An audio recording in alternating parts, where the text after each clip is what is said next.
Corey, but I go by Zay. I don't normally go by Corey. I go by Zay just because that's my nickname. I always went by Zay. I'm from Joliet, Illinois, East Side, 619 Benton Street to be exact. We call that the Bay. That's my whole family block that we used to live on. Growing up with Benton Street, it was fun. You know what I'm saying? Like I had my aunt Tina. She always tried to bring the family together. She always tried to do things for the kids just to keep our minds off of what was going on. At the time, my dad, he really wasn't living the best lifestyle, you know what I'm saying? He just got out of prison. He was just doing what he was doing. He was hustling. He was doing what he was doing in order to support me and my brothers and my sisters. One thing about my dad, though, is he never wanted me to follow in his footsteps. He never wanted me to go through what he went through being my age and just running wild in the streets, because when you run wild in the streets, it's a lot that can happen to you. I mean, you know what I'm saying? Like, it's a lot that can happen to you. Coming from the streets, you should know. That's the main reason why he's always on me today, is because he don't want me making the same mistakes he did growing up that ruined his life. And it's crazy because I slowly caught myself going down that path that he was going down growing up. As I got older, I started getting into a lot more trouble. I started not really caring about school. I really stopped caring about school in like 8th grade. My OG mean the most to me. I don't know where I would be at without my OG, honestly, because it's been so many times where I disappointed her, but no matter what, she always came through at the end of the day because she loves me. And she dedicated her life to me when she was 18. She had me when she was 18, so she didn't even get to graduate high school. My dad didn't graduate high school either. I didn't really jump off the porch till I was like 14, 15. That's when I started getting into stuff. The main thing that kept me out of trouble for sure was sports. I was always into basketball, I was always into football. I played basketball and football since I was like 10. I've been playing basketball and football since I was like, 10. So sports was like the main thing that kept me out of trouble. And if I wasn't in sports, then I was in trouble. So I played basketball in 6th grade at Gompers. I played basketball in 7th grade at Liberty. And then I tried out for 8th grade in Liberty, and I didn't make the team. That was the first time I ever tried out for something and didn't make the team. A lot of schools, they play favoritism, so it's hard to even get on the team or get noticed by the coach in the first place unless you're super talented and they see something in you. Otherwise, they're just gonna pick the same people that they picked from last year and call it a day. That's how it always goes. After I didn't make the team in 8th grade, I stopped playing basketball. I stopped trying out. I didn't even want to try out in high school because I already knew I wasn't gonna make the team. But I did play football. I played football for freshman year and sophomore year. I ended up getting kicked off the team freshman year for fighting in the locker room with somebody in my grades. And then that really like demotivated me to go to school. My whole summer was taken up by football, so I tried again sophomore year. Everything ended up going straight, you know what I'm saying? I was getting plays, I was practicing. I was a sophomore practicing on varsity. I ended up getting kicked off sophomore year because my grades, they said I didn't have enough credits from freshman year. One thing that changed my life though was a conversation that I had with my uncle. Unfortunately, he passed away last year. That's why you see me with this necklace on everywhere I go. It's because this is his, and I never take it off, ever. So anytime you see me, you're gonna see me with this. If you don't see it, it's probably tucked under my shirt. But unfortunately, he passed away to cancer last year, and it's about to be 2 years in a couple of months, which is crazy. Like, time flies. My uncle's name, my uncle. I called him Uncle Tony. That was my favorite uncle of all time. Took me fishing, took care of me. You know, took me in as basically as one of his own anytime he was around me. And I say anytime he was around me because he didn't live in Joliet, he lived in Texas. So anytime he would come down from Texas to visit, I'd skip school and spend the night at my grandma's house with him, and we'd go fishing. My uncle was a character. Honestly, he was a character. And he was just a loving person.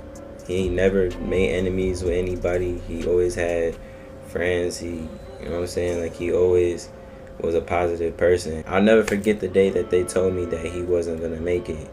I was on my way to the barbershop, and I'm in the car, I'm listening to my mom on the phone, and my grandma's on the phone. And my Uncle Tony is my grandma's brother. So I'm on the phone, or I'm listening to my mom on the phone with my grandma, and I'm in the passenger seat. And before this day that they were on the phone, my mom already told me like my uncle was sick, but I didn't think nothing of it. We just thought it was gonna be something different. They thought like he had some spots on his stomach or something. They said it could either be this or it could be cancer. I forgot what the other disease they said it was, but I'm thinking it's the other disease because nobody's in my family has ever gotten cancer. Nobody has ever died from cancer. So I'm like, there's no way it could be cancer. There's no way. And my grandma, her voice cracked. She just broke down on the phone. She just said, like, there's nothing they can do to save him. Like, he has cancer. And the cancer took over his upper body, and it was just taking over everything. So we ended up breaking the news to my grandma and my grandpa. My grandpa had just lost his brother like a month before. So now he had to bury his son. He just found out he had to bury his son. So I'll never forget the day. I'll never forget the conversation me and my uncle had, though. That changed my life. It was nighttime. He had a couple beers, and he just got to talking and talking. So I'm listening to him and listening to everything he's telling me, and he was just telling me, you know, you're a good kid, and you need to do everything that you need to do to be successful in life, and I want you to be successful, and I want you to finish school and just be the best person that you can be. And when I was getting into everything that I was getting into, those words didn't hit me until he passed away, because I felt like I was failing him, and I felt like I let him down because of everything I was doing in my life. My uncle got diagnosed with cancer in Texas, so he was already dying in Texas. So my grandma and my uncle, they had to go, my other uncle, which is his brother, they had to go fly out to Texas to bring my uncle back home, because we wanted him to pass away around family, and we wanted to be able to say our goodbyes. So I walk in my great grandma's house, and I sit down on the couch, and they brought him over to me, and he looked like he hasn't eaten in months. You know what cancer does? It eats your body, so it eats away everything. So I barely recognized him, and it really hurt my heart, because that's the uncle that gave me the motivational words to be everything that I want to be in life. That's the uncle that took me in and took me fishing and did everything with me. And I'm sitting here watching him die right in front of me, and I can't do nothing about it. So that was hard for me. It was hard. So the next day, hospice ended up coming to the house because he was just getting worse and worse.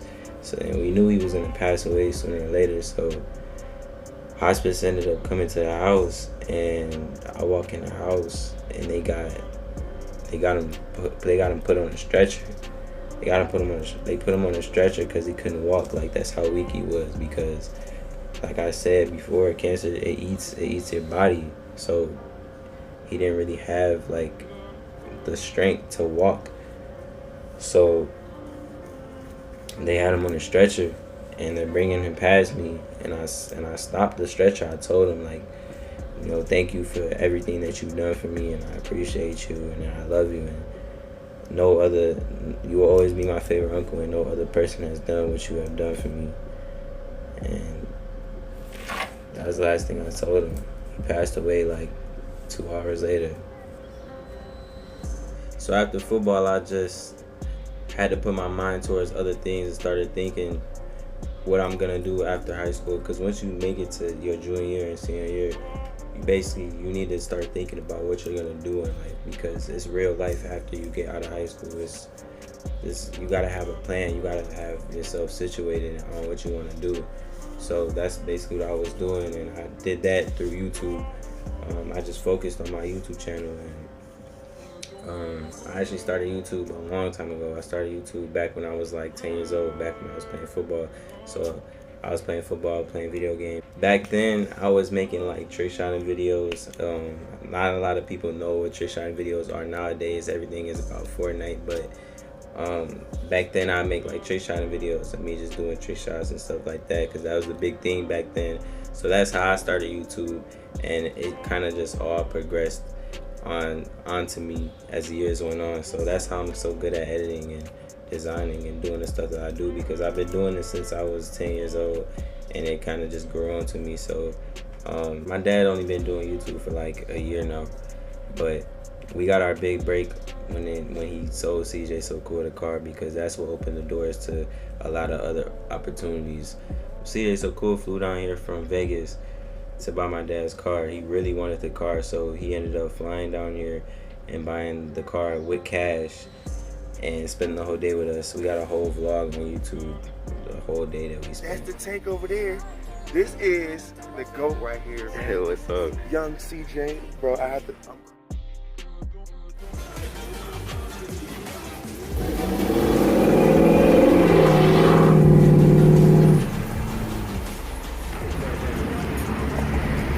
Last ride, man. We about to load her up. Get her to Vegas, man. We had a good 4 years together. We'll be back. I'm buying a car Monday and ordering some wheels. Hey, we on another vlog too, man. This CJ, what's up? This CJ on 32's vlog right here, man. One of my subscribers. Hey, you subscribe to CJ on 32? Yeah. Hey, man, both of us. I've been following him since his car was all green. Gang, man. That's real right there. Real support. He came from Verizon just to come meet up with us, man. So you know we had to put him in the vlog. And he got rims and Lambo doors on the top. If you still watching this vlog, comment right now. 100K on the way. Gang. We got a long If you way to go. if you in a lit live stream right now, let me see you do a double dab. I can't see y'all do it. Obviously, that was stupid. Ooh, look at Al doing a double dab for this shade. Oh, look at Don't catch. This fool did. What's that, man? know, man. I had to do it quick because I'm driving. Hey, keep your hand on the steering wheel, man. Come on, man. Oh, there it goes. Always remember, put the sun on that side. But this guy right here is the best editor I've ever seen in his age, and that's honest, man. I bothered him. He better at it than I was when I first started, and you know he messing with me now. He gonna make me have to tweak my game a little bit. In the comment section, if you're still watching, how was his edit game? Meeting somebody who is doing what you want to do in life is like the biggest inspiration ever. That's why my dad is doing what he's doing, because he wants to be in that position. And me and him, we use stuff like that to motivate us. We don't hate on other people. We don't hate, you know what I'm saying? Like, it's a lot of people that hate on my dad's YouTube channel too. Like, just because of the cars that he builds and the cars that he has, you know what I'm saying? They don't really, it's not everybody's gonna rock with you in life, and that's just how it is. You got supporters and you got haters. He's been grinding. Like, I'm proud of my dad. He turned his life around, especially with this whole YouTube thing.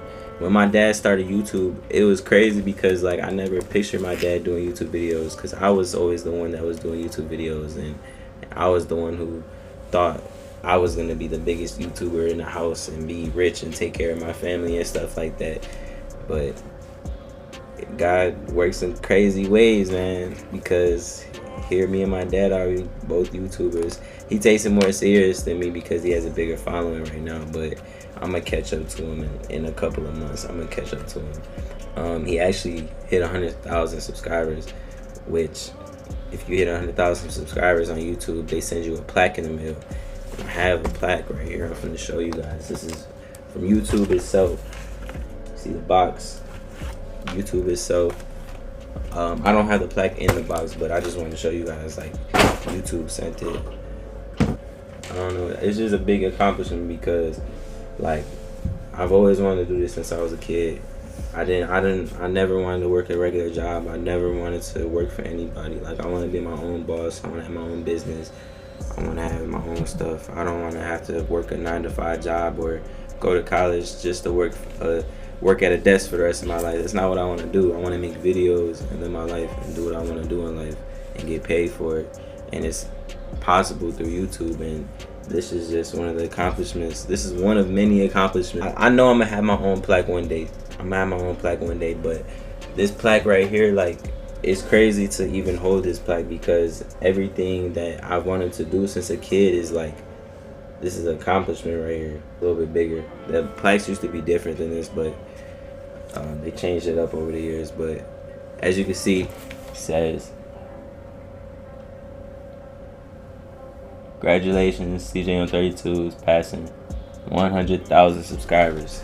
So shout out to the 100,000 subscribers that helped us get this, because like I said, it's a big accomplishment, and stuff like that just lets me know like it's possible. And my uncle really gave me the heart to be able to do that. Like he gave me the motivational words to do that, and I didn't really understand what he was trying to tell me until he passed away. So all I can really do now is just do the best that I can, and just, you know, do whatever I can do to be successful, because I know my uncle would want to see me be successful.